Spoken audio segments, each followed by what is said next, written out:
da CGU para tentar saber como está esse trabalho, e a resposta que eu tive é que o primeiro sigilo que deve cair é o que diz respeito ao processo disciplinar contra o agora deputado Eduardo Pazuello. Como você disse, em 2021, Pazuello participou de um ato político no Rio de Janeiro, ao lado do presidente Jair Bolsonaro.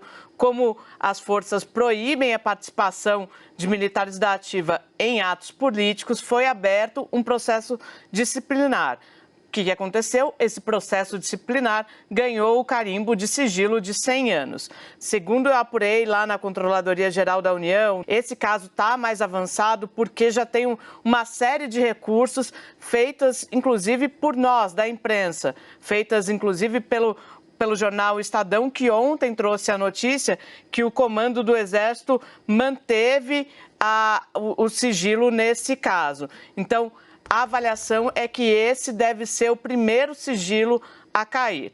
Complementando informações, Dani, a CGU já começou a disparar para a esplanada dos ministérios ofícios em relação a todos esses casos, pedindo que cada ministério encaminhe à controladoria as informações que tem sobre esses casos e como eles estão, em que pé estão, para que ela consiga fazer, então, um pente fino. Especificamente sobre os cartões corporativos. Esse, como disse o próprio ministro ontem, após a sua posse, é um caso mais delicado. Por quê, Dani? Porque não envolve só a CGU, envolve também o GSI, o Gabinete de Segurança Institucional, e mais do que isso, ele envolve a segurança do presidente agora, Luiz Inácio Lula da Silva. E a gente também tem que olhar para trás. O que eles estão fazendo? Eles estão fazendo um mapeamento para ver o que era transparente nas gestões anteriores a Bolsonaro, e o que pode ficar transparente.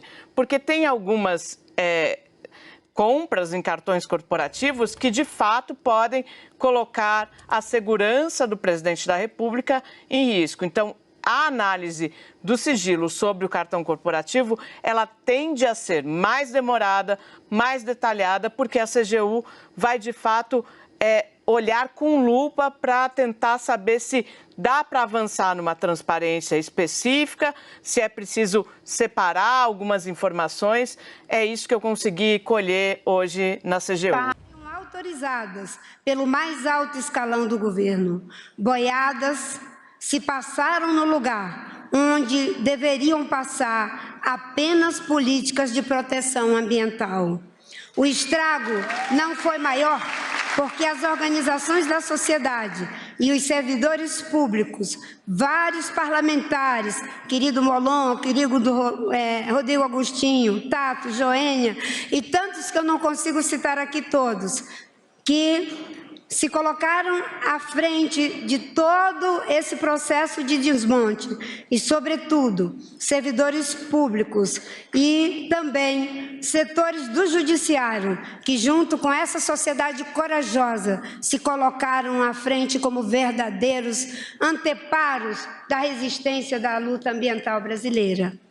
Ao longo desses anos, me integrei ao conjunto de esforços para evitar o estrago maior. Desmatamento descontrolado, terras indígenas e unidades de conservação à mercê do crime ambiental.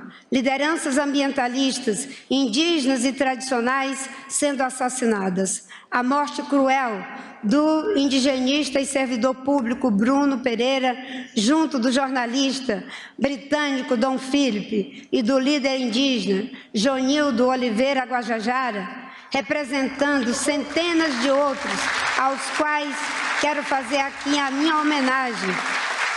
Infelizmente, são símbolos tristes desse período recente e que me coloca num período anterior, aonde dos meus 18 aos 28 anos, eu vi 6 pessoas serem assassinadas, daquelas que faziam parte do meu entorno em função dessa luta. O último deles no meu estado de origem, meu querido Chico Mendes.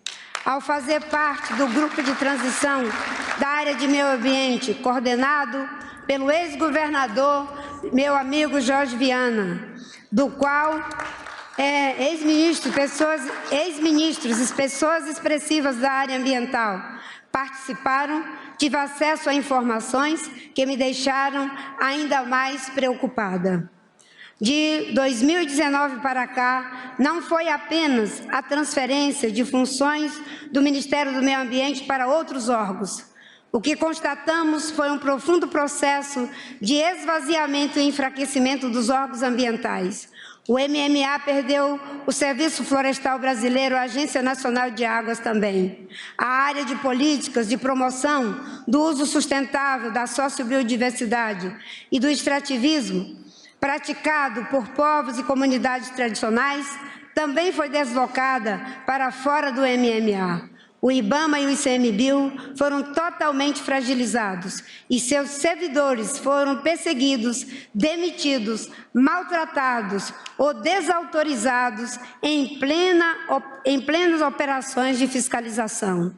A política de mudança do clima foi completamente esvaziada, a ponto de que o Brasil, que antes era um expoente ator na esfera global, passou a ser visto como um pária ambiental. O presidente Lula apresentar uma série de medidas em prol da política ambiental e climática, isto é, em favor da vida, da proteção das florestas, da biodiversidade, do desenvolvimento com sustentabilidade econômica, social e cultural.